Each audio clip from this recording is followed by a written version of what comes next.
Hello friends, welcome to my channel again. आज हम लोग CNT एक्ट का सेकंड पार्ट के बारे में डिस्कस करने वाले हैं।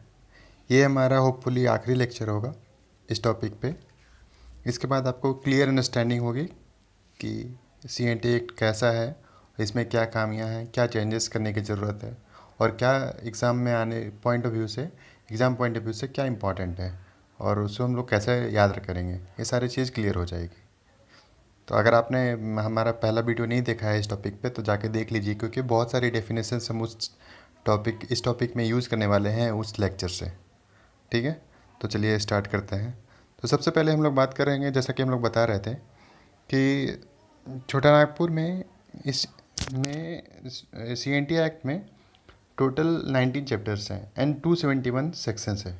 जैसा कि मैंने बताया था पिछले लेक्चर में बताया था, उसी को लेकर के आगे बढ़ेंगे।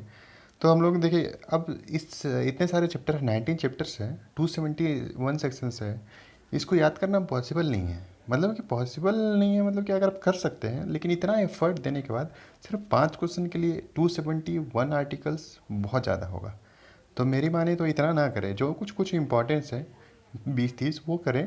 अगर उसमें मिलेगा तो आप मैक्सिमाइज़ करिए अपने और नंबर्स को।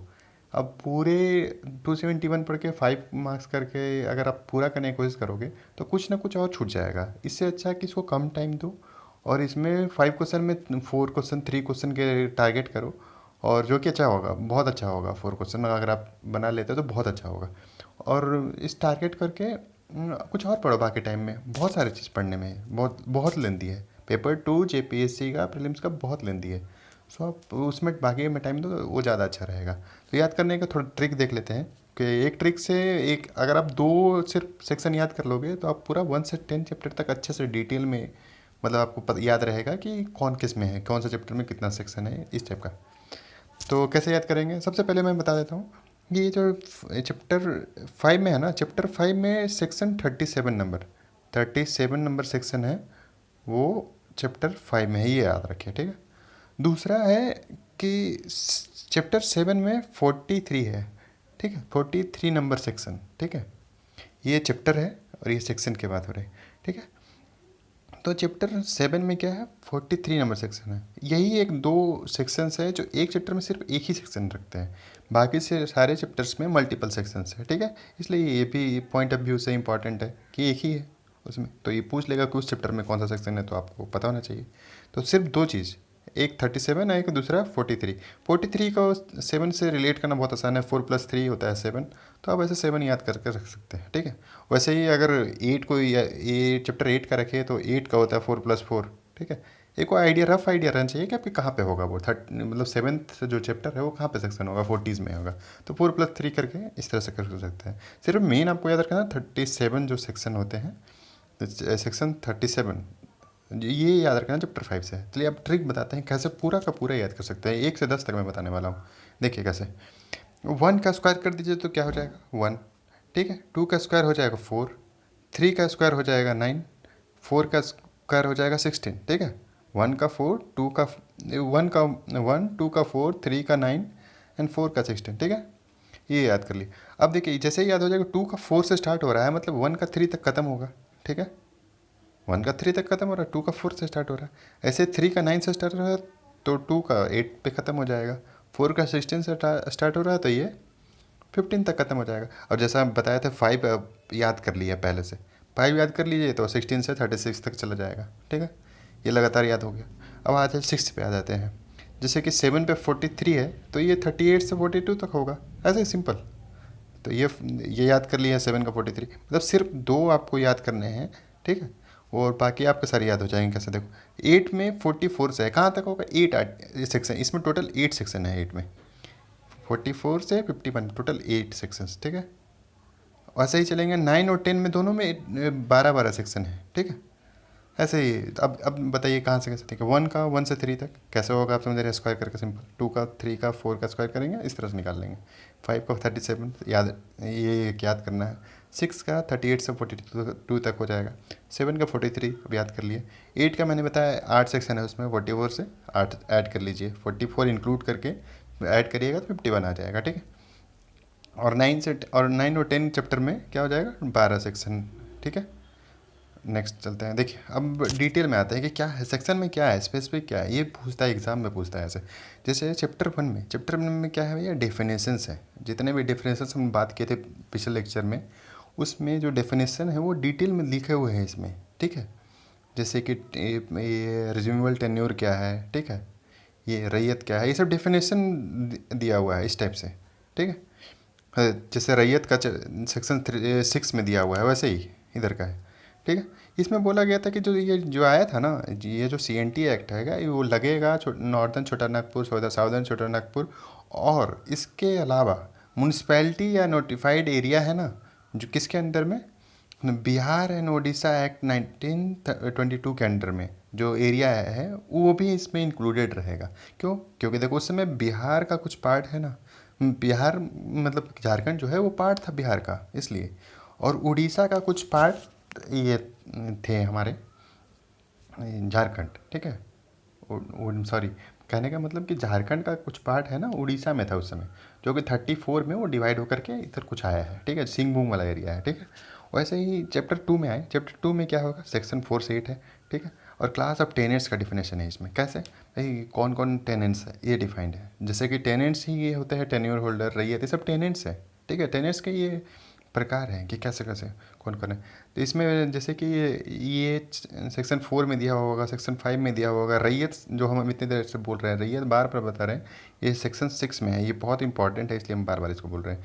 एक मुंडारी खुंट कत्तेदार, ये सेक्शन 8 में है, ठीक है। 4 से 8 है, रैयत 6 में है, और मुंडारी कुट्टीदार ये है 8 में, ठीक है। अब आएंगे टेन्योर होल्डर के बारे में दिया हुआ है, इसमें कुछ ऐसा इंपॉर्टेंट नहीं है। इसके बाद आइए 16 से, चैप्टर 4 में जो है 16 से 36, ठीक है, ये ऑक्यूपेंसी रैयत है, ठीक है। इसे ऑक्यूपेंसी रैयत किसको बोलते हैं, ये लास्ट में हम लोग डिफाइन किए थे, अभी भी बता दे रहे हैं शॉर्ट में।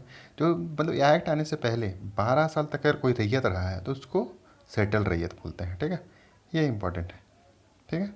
अब आगे चलते हैं, देखिए चैप्टर 5 में 37 जो बताए थे, रैयट्स हैविंग खूंट कट्टीदार राइट्स, जो है खूंट कट्टी राइट्स जिसके पास है रैयत, वो ऐसा रैयत को चैप्टर 5 में डिफाइंड है, ठीक है। अब नॉन ऑक्यूपेंसी हो गया तो नॉन ऑक्यूपेंसी रैयत भी होंगे। नॉन ऑक्यूपेंसी रैयत चैप्टर 6 में, सेक्शन याद करना बहुत आसानी है, वो ट्रिक से बिल्कुल आप एकदम बोलो लिख पाएंगे, आसानी से लिख पाएंगे, उतना कुछ नहीं है। अब बता रहा हूँ, अब क्या है कि इसमें क्या इंपॉर्टेंट है, जो रेंट है ना नॉन ऑक्यूपेंसी रैयत का, वो बढ़ाने घटाने का है ना, सिर्फ एग्रीमेंट के थ्रू होगा। ऐसा नहीं होगा कि जब मन चाहा लैंडलॉर्ड बढ़ा दिया, जब मन चाहा तो घटा लिया, ऐसा नहीं। वो एग्रीमेंट होगा प्रॉपर, उसके बाद ही होगा, ठीक है। अब एग्रीमेंट है तो रेंट पे भी करेंगे वो लोग। तो जो लोग रेंट अगर मान लो पे करने में 2 साल तक वो नहीं पे कर पाए, तो तीसरा साल जैसे ही स्टार्ट होगा ना, उसमें 90 दिन तक अगर वो नहीं पे कर पाते हैं ना, तो नॉन ऑक्यूपेंसी रैयत का जो है ना राइट्स, वो छीन लिया जाएगा, ठीक है। ये हटाने का तरीका है, ठीक है, प्रॉपर एकदम डिटेल में दिया हुआ, चैप्टर 6 में दिखा हुआ है नॉन ऑक्यूपेंसी रैयत का हटाने का। सिंपल सा देखो, अब बता रहा हूँ चैप्टर और सेक्शन के अलावा अगर आप ये याद कर लेते हैं टाइटल, तो आपको बहुत आसानी होगा कि वो कहाँ पे कौन सा सेक्शन में होगा। जैसे क्वेश्चन पूछ दिया नॉन ऑक्यूपेंसी से कुछ रिलेटेड, आपको ऑप्शन में दे दिया 26 सेक्शन, 49 सेक्शन, 41 सेक्शन और 60 सेक्शन, तो आपको पता रहेगा नॉन ऑक्यूपेंसी रैयत जब 38 से 42 चैप्टर 6 में है, तो आप उसके अकॉर्डिंग मार लोगे। इतना मतलब एग्जैक्ट नहीं रहेगा, थोड़ा ऊपर नीचे रहेगा ताकि आप लगा सके, क्योंकि 271 सेक्शंस है, तो एग्जामिनर भी आपको टेस्ट वैसे ही लेगा, ठीक है।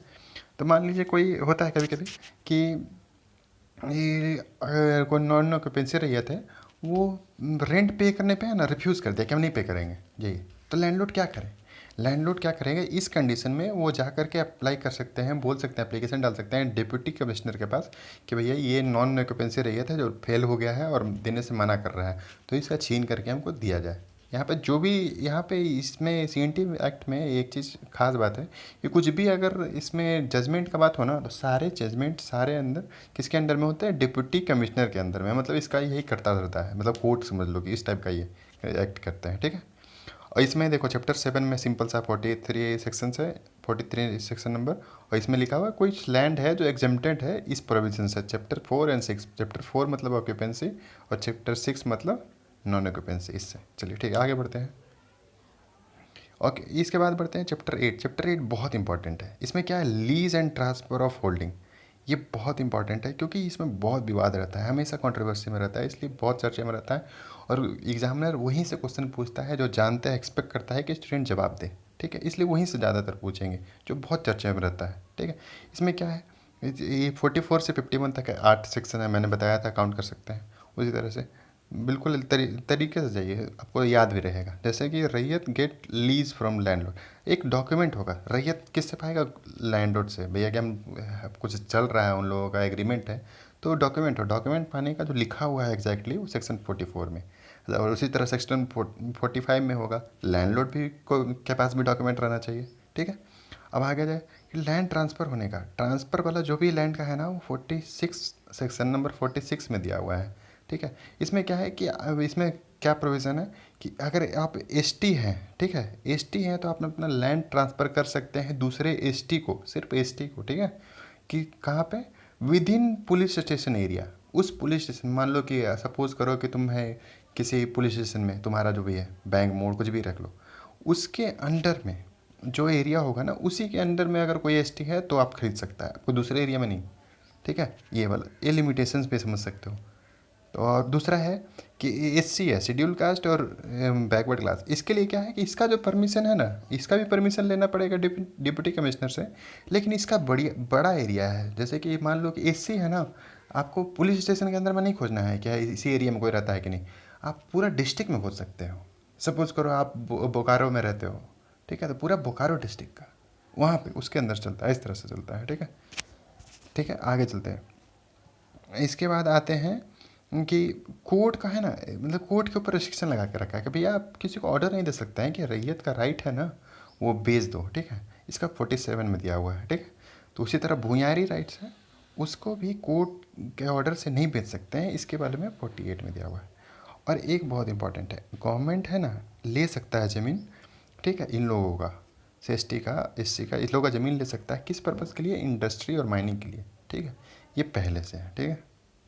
और इसमें काफ़ी चीज़ कंट्रोवर्सी में रहता है, क्यों? गवर्नमेंट चाहती है ना कि हम बेसिक इंफ्रास्ट्रक्चर जैसे कि रेलवे, ये सब के लिए है ना, हम ये इन लोग का ज़मीन ले लें, ठीक है। इसलिए ये बात बीच बीच में कोशिश करती है अमेंडमेंट लाने का, जो पास नहीं हो पाता है, क्योंकि एसटी को डर लगता है, ठीक है, एसटी एससी इन लोगों को डर लगता है कि अगर ऐसा होगा ना तो गवर्नमेंट है ना, मतलब कि धोखाधड़ी करके हम लोग से सारा ज़मीन छीन लेगा, सारा कुछ चला जाएगा। मतलब वो लोग समझते नहीं है तथ्य को। कुछ लोग बोल देते हैं कि आपका ज़मीन छीन जाएगा, ज़मीन छीन जाएगा, वो लोग डर जाते हैं, डर जाते हैं तो वो लोग विद्रोह कर देते हैं, ऐसा चलता है हमेशा से। उसके बाद चैप्टर 9 में आ जाइए। चैप्टर 9 में 52 से 63, देखिए 12 सेक्शन है इसमें, टोटल 12 सेक्शन है चैप्टर 9 में। इसमें क्या है, रेंट का प्रोविज़न है कि भैया कोई है तो रैयत लोग हैं, टेनेंट्स लोग हैं, तो वो लोग रेंट देंगे ना, रेंट। तो हम बोल रहे हैं कि अगर मान लीजिए रेंट है, रेंट अगर फेल होता है तो उसका मैक्सिमम इंटरेस्ट है ना, वो मैक्सिमम इंटरेस्ट कितना लगा सकते हैं? मैक्सिमम इंटरेस्ट 6.25% लगा सकते हैं, उससे ज़्यादा नहीं वसूल कर सकते हैं। इंटरेस्ट की बात हो रही है, ठीक है। अगर वो मान लीजिए कुछ पैसा है, उसको अगर एक बार में पे कर दे तो उसको 3% से ज़्यादा नहीं उसको इंटरेस्ट लगाना है, ठीक है। इस तरह का चलता है। अगर वो धीरे धीरे पे करेगा तो उस रेट से एक बार में पे करे तो 3%, ठीक है। अब मान लीजिए कि यहाँ पे कोई लैंडलॉर्ड है, वो फ्रॉड करता है, ठीक है, यहाँ पे कि भैया ज़्यादा पैसा मांग रहे हैं, ज़्यादा पैसा तुमसे वसूल कर लें, सोच रहा है कि भाई ये लोग को ज़्यादा पैसा। इस केस में उन लोग को पनिशमेंट का है ना, पनिशमेंट होगा कि नहीं होगा, उसका यहाँ पे डिटेल में लिखा हुआ है कि पनिशमेंट कितना होगा, 6 मंथ हो सकता है और 500 रुपया तक का। ये पहले का प्रोविज़न है, इसलिए 500 बहुत ज़्यादा था पहले, ठीक है, अभी के हिसाब से। चलिए अब चैप्टर 10 में आ जाते हैं। इसमें भी देखिए, इसमें भी 12 सेक्शंस है, ठीक है। इसमें क्या, लैंडलॉर्ड और टेनेंट्स के बारे में, ठीक है। जैसे कोडकर के बारे में हम लोग पिछले लेक्चर में पढ़े थे, कोडकर के बारे में, ठीक है, कि ये लोग कोडकर वो लोग होते हैं जो लैंड को है, मतलब क्या है ना, सदान जो सिस्टम था उसमें लैंड को जंगल ये जंगल उंगल है सपोज करो, तो उसको काट करके कल्टीवेशन लैंड में कन्वर्ट कर दिया। तो उन लोग को क्या बोला कि 4 साल तक आपको रेंट नहीं देना पड़ेगा। सपोज करो आज हम लोग बना दिया, ठीक है, कोडकर बन गया तो कोडकर लैंड बन गया, तो उसके बाद फिर उसको 4 साल तक रेंट नहीं देना होगा, ठीक है। अगर सपोज करिए कि भैया कुछ इस तरह का हो गया कि ये 46 के उल्लंघन करते हुए कोई है ना कि लैंड अपना बेच दिया, तो उसको वापस कैसे लेगा? वापस लेने का भी प्रोविज़न यहाँ पे है 71A में, ठीक है, रिटर्न लेने का, ठीक है। आगे बढ़ते हैं चैप्टर 1 में सिंपल है। चैप्टर 1 में है, देखिए ये कुछ याद करना पड़ेगा, सारे के ट्रिक्स नहीं होते हैं, सारे के ट्रिक्स से नहीं बनाया जाता है, ठीक है, कुछ चीज़ें याद करनी होगी आपको, तो 7-8 चैप्टर आपको याद करनी पड़ेगी। जो जो इम्पोर्टेंट है वो बता रहा हूँ। जैसे कस्टम एंड कॉन्ट्रैक्ट्स का सिंपल सा है कि कौन सा चैप्टर में होगा, सेक्शंस नहीं पूछेगा इसमें, जो चैप्टर पूछ देंगे, ठीक है, इस तरह से। देखिए record of rights and rents, ये दोनों का देखो चैप्टर 12 में है, ठीक है, सिंपल सा है, 80 से 100। अच्छा 13 का है 101 से 107 तक, प्रेडियल कंडीशन जो बताए थे पिछले लेक्चर में, बताए थे उस बारे में। इसके बाद चैप्टर 14 में है। चैप्टर 14 में क्या होगा ना कि लैंडलॉर्ड का कुछ लैंड होता है, प्रिविलेज लैंड होता है, ठीक है, उन लोगों का, जैसे कि बताया था आपको पिछले लेक्चर में, बताया था कि लैंडलॉर्ड है, मजियस लैंड कौन सा होता है, ठीक है, मजियस लैंड लैंडलॉर्ड जो बनाते हैं, जैसे कॉर्कर होता है वैसे ही लैंडलॉर्ड का ही है। इसमें मान लीजिए कि ये कुछ लैंड है, उसके बारे में कुछ विवाद होता है, तो लैंडलॉर्ड कहाँ पे जाएंगे, ये प्रिस्क्राइब ऑफिसर में जाएंगे, कहाँ पे, जो भी रहेगा अपील कर सकते हैं, कहाँ पे, ये रेवेन्यू ऑफिसर के ऑर्डर पे अपील कर सकते हैं। यहाँ पे डिप्टी कमिश्नर है, थोड़ा ध्यान देने वाली बात है, ठीक है। उसके बाद फिर चैप्टर 15 आ गया, सिंपल से रिकॉर्ड्स एंड राइट्स, इस तरह का चलता है रैया सेविंग। उसके बाद जुडिशियल प्रोसीड्यूर जो है ना, जुडिशियल प्रोसीड्यूर जो है, बताया था ना आपको कि जो भी है डिप्टी कमिश्नर ही करेगा, जो भी इसका जुडिशियल प्रोसीड्यूर होगा। चैप्टर 16 का 135 से 229 तक, ये बड़ा है बहुत, मतलब इसमें कुछ ऐसा नहीं है कि आपको बहुत कुछ याद रखने का, सिर्फ याद रखिए जुडिशियल प्रोसीड्यूर का यहाँ पे है। इसमें क्या है, एक चीज़ इंपॉर्टेंट रखने वाला बात है कि जो जो भी अगर डिप्टी कमिश्नर बोलता है कि एग्जीक्यूशन ऑफ कोई भी चीज़, ठीक है, कोई ऑर्डर दिया, ठीक है, कोई पास किया ऑर्डर दिया, उसको डिग्री बोलते हैं। वो डिग्री को है ना 3 साल के अंदर में इम्प्लीमेंट करना होगा, एग्जीक्यूट करना होगा, ये चीज़ है उसके अंदर अंदर में ही, ठीक है। चलिए और आगे चलते हैं। चैप्टर 17 में कुछ लिमिटेशंस है, इसके बारे में दिया हुआ है, ठीक है। वो सिर्फ आप चैप्टर याद रखिए, सेक्शंस याद कर रखने के भी नहीं भी चलेगा, बट लिमिटेशंस याद रखने हैं कि लिमिटेशंस कहाँ पे है चैप्टर 17 में। चैप्टर 18 में क्या है कि देखो यहाँ पे मुंडारी खुंड कट्टीदार है ना, इसके बारे में दिया हुआ। और इसमें देखिए इसके बारे में क्या है, इसका जो इंटरेस्ट लगेगा ना, इसमें अगर ये लोग फेल करते हैं कुछ, तो इसका इंटरेस्ट का बोलता है कि 12-12.5% से कम तक कर सकता है। मतलब देखिए रैयत वाले में, उसमें नॉन ऑक्यूपेंसी रैयत थे, उसका सिर्फ 6.25% था, लेकिन यहाँ पे 12.5% है, ऑलमोस्ट डबल है, ठीक है। चैप्टर 9 लास्ट में सप्लीमेंट कुछ प्रोविजंस होते हैं वो। चलिए यहाँ तक, अब आगे देखते हैं क्या होता है। देखिए 66th अमेंडमेंट हुआ था 1990 में, उसमें क्या हुआ था ना, गवर्नमेंट ने क्या किया, 46 से लेकर के 49 तक जो आर्टिकल थे, मतलब जो ट्रांसफ़र थे, ट्रांसफ़र ऑफ लैंड का, ट्रांसफ़र ऑफ लैंड याद करिए कहाँ था, 44 से लेकर के 51 तक, चैप्टर 8 में थे, ठीक है। ये वाले में इसको, ये चैप्टर 8 ये और इसको, और 71 72 71 और 71A 71B, इस चैप्टर 10 का, इसको इंसर्ट किया schedule 9 of constitution of India. इससे क्या होगा, शेड्यूल 9 अगर 9 में इसको डालने से क्या होता है, इसको डालने से ये होगा ना कि इसमें कोर्ट कोई इंटरवेंशन नहीं कर सकता है, ठीक है। तो आपको पता है ट्रांसफ़र ये सब में सारा में कोर्ट कोई इंटरवेंशन नहीं कर सकता है। और इसका कैसे चल रहा है, इसका जो भी अब मतलब कि अमेंडमेंट होगा ना, वो पार्लियामेंट के थ्रू होगा, स्टेट का पावर इसमें चला गया, इसमें ही होता है। और इसमें कोर्ट, इसका फ़ायदा ये होता है कि इसमें कोर्ट इंटरफेयर नहीं कर सकते हैं, ठीक है।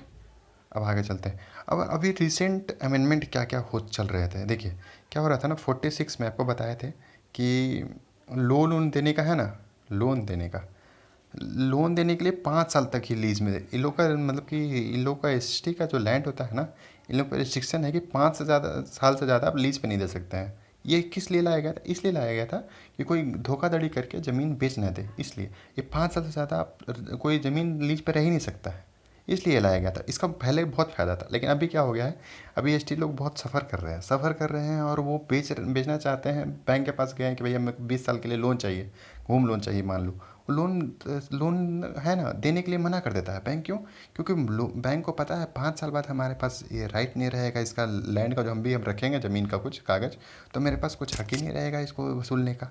इसलिए वो लोग डरते हैं लोन देने से, इसलिए ये एक प्रॉब्लम है, इसलिए हटाना चाहते हैं इसको, 5 साल का जो है इसको बढ़ाना चाहते हैं, ठीक है। दूसरा कि जो लिमिट है लगाया हुआ, एसटी का लिमिट है पुलिस स्टेशन एरिया वाला, याद करिए 46 में, क्या हम लोग जो एसटी अपना लैंड सेल कर सकते हैं सिर्फ पुलिस स्टेशन जो है ना, with in police station area, ठीक है। ये इसको हम लोग चेंज करना चाहते हैं इसलिए, ठीक है। दूसरा है डिस्ट्रिक्ट में ही कर सकते हैं एसटी और ओबीसी जो बैकवर्ड क्लास है, इसका सिर्फ डिस्ट्रिक्ट में ही। सपोज करिए कि एसटी का लैंड है, ठीक है, वो भूख मत से मर रहा है, लेकिन क्या हो रहा है, वो अपना लैंड बेचना चाहता है, बहुत सारा लैंड है उसका, लैंड बेचना चाहता है, लेकिन उसको अपना एरिया में सब इतना भुखमरी है कि उस एरिया में कोई खरीदने वाला है ही नहीं एसटी। तो क्या होगा, उस पुलिस स्टेशन में दिक्कत होगा, इसलिए हम लोग इसको बढ़ाना चाहते हैं। तो आप ही बताइए कि इसको अमेंडमेंट करने का ज़रूरत है कि नहीं है? आप खुद सोचिए। सिंपल सा बात है कि आप एक ही एरिया में, आप जिस मोहल्ले में रह रहे हैं उसी मोहल्ले में अगर आप खोज रहे हैं कि आपका खरीदने वाला मिल जाए, ज़रूरी थोड़ा ना है कि आप में अमीर आदमी मिल ही जाएगा। सब लोग गरीब हैं वहाँ पे, कौन कर देगा? कोई नहीं। हो सकता है दूसरे एरिया में ज़्यादा डेवलपमेंट है वहाँ पे, तो वहाँ पे ज़्यादा पैसा उन लोगों के पास हो, इसलिए इन लोगों के पास प्रॉब्लम हो रहा है। ठीक है, तो इसलिए अमेंडमेंट आ रहा है, जैसे कि ये पुलिस स्टेशन है ना, ये एसटी का, तो इसको डिस्ट्रिक्ट में करना चाहते हैं सब लोग कि भाई यार जो लिमिट है ना वो डिस्ट्रिक्ट तक कर दे। दूसरा, इसका भी लिमिट बढ़ाना चाहते हैं, जैसे कि डिस्ट्रिक्ट है तो स्टेट कर दे एससी वाला का, इस तरह से। अब देखिए 49 में क्या अमेंडमेंट है करना चाहते हैं, अभी बोले इंडस्ट्री और माइनिंग के लिए है, गवर्नमेंट ले सकती है, ठीक है, इन लोगों का ज़मीन एसटी का। लेकिन ये लोग अमेंडमेंट क्या करना चाहते हैं कि बेसिक इंफ्रास्ट्रक्चर और रेल, जैसे कि हम बताए थे, इसके लिए भी मतलब कुछ बेसिक इंफ्रास्ट्रक्चर के लिए हम स्कूल्स, रोड बस ये सब नहीं ले सकते हैं इन लोगों का ज़मीन। ठीक है, तो इसके लिए हम लोग क्या किया, हम लोग अमेंडमेंट करना चाहते हैं। आप ही बताइए कि सिर्फ इंडस्ट्री और माइनिंग के लिए इन लोग का ज़मीन ले सकते हैं, रोड के बनाने के लिए भी, इवन रोड भी बनाने के लिए लोग नहीं ले सकते हैं। तो आप ये बताइए कि अमेंडमेंट करने की ज़रूरत है कि नहीं? तो हाँ, बिल्कुल ज़रूरत है, लिमिटेड है, ज़्यादा नहीं है। ठीक है, वैसे ही बताइए कि इस सेक्शन 242 में है, ठीक है, क्या है, मूल खट्टीदार का है ना, अगर कोई ज़मीन पे कुछ बना दिया है ना, तो पूरा ऐसे छीन करके बोलता है कि जो भी बना है हटाइए इसको और इन लोगों का ज़मीन वापस कीजिए। इसमें लोग चाहते हैं कि कंपनसेशन दे करके उन लोगों का ज़मीन जो ले लिए हैं, जहाँ कुछ बन गया, जैसे हॉस्पिटल बन गया है तो उसको डिमोलिश करके हटा दिया। ऐसा हुआ है पिछले बार, पहले हुआ है इसके पहले कि कुछ बने हुए हैं हॉस्पिटल, उसको हटा करके उस ज़मीन वापस किया गया है इन लोगों का। तो इसी में हम लोग कंपनसेशन का एक लाना चाहते हैं। देखिए ये बहुत विवाद वाला बात है कि इस टाइप का अगर ऐसा होगा तो बार बार करने लगेंगे, तो इस बारे में अभी छोड़ देते हैं। सोचिए इस बारे में करना चाहिए कि नहीं। ठीक है, और एक सबसे इम्पॉर्टेंट जो सेक्शन 21 है, बहुत इंपॉर्टेंट है, याद करिए कौन से चैप्टर में है। चैप्टर 4 जो होगा वो 16 से लेकर के 37 तक होगा, ठीक है, 36 तक। इसमें इसके अंदर में चैप्टर 4 के अंदर में ये है क्या भैया, ऑक्यूपेंसी राइट रैयत जो है उसके अंदर में, याद करिए उसमें क्या है, right to change the nature of land. भाई इन लोग के पास जानते हो, जो मान लीजिए कि कल्टीवेशन लैंड है, ये लोग मतलब उसका नेचर चेंज नहीं कर सकते हैं। कल्टीवेशन से दुकान नहीं बना सकते हैं आप, ठीक है, कुछ फैक्ट्री नहीं बैठा सकते हैं, कुछ भी, मतलब अपने खुद वो खुद नहीं नेचर चेंज कर सकते हैं। सबसे बड़ा रिस्ट्रिक्शन ये है। बताइए कि इसके कारण क्या हो जाएगा कि मान लीजिए जो उसका ज़मीन उपजाऊ नहीं है, उपजाऊ नहीं है तो वो चाहता है दुकान खोलने का, वो नहीं खोल सकता है, उस पर खुद पे लिमिट है, अपना ज़मीन है उस पर लिमिट है। बताइए इसको चेंज करने का ज़रूरत है या नहीं, आप खुद सोच के बताइए। ठीक है, अब इसी के साथ हमारा ये आज का ये जो CNT जो पूरा जो चैप्टर था, इसको हमने पूरा थॉरली कवर किया है। हमने कोशिश किया है कम से कम एफर्ट में ज़्यादा से ज़्यादा नंबर पाने का। ठीक है, अब इसके बाद क्वेश्चन, इसको पढ़ने के बाद आप क्वेश्चन बना के देखिए, प्रीवियस ईयर पेपर आप देखिए, अटेंड कर पाएंगे, आराम से अटेम्प्ट कर पाएंगे, उसमें नंबर भी आपको आएंगे। ठीक है, थैंक यू फॉर डिस्कशन है ना। इसी तरह का वीडियो पाने के लिए हमारे चैनल को सब्सक्राइब करें, लाइक करें, कमेंट करें, अगर कुछ कमी लग रही है तो बिल्कुल बताएं। Thank you very much.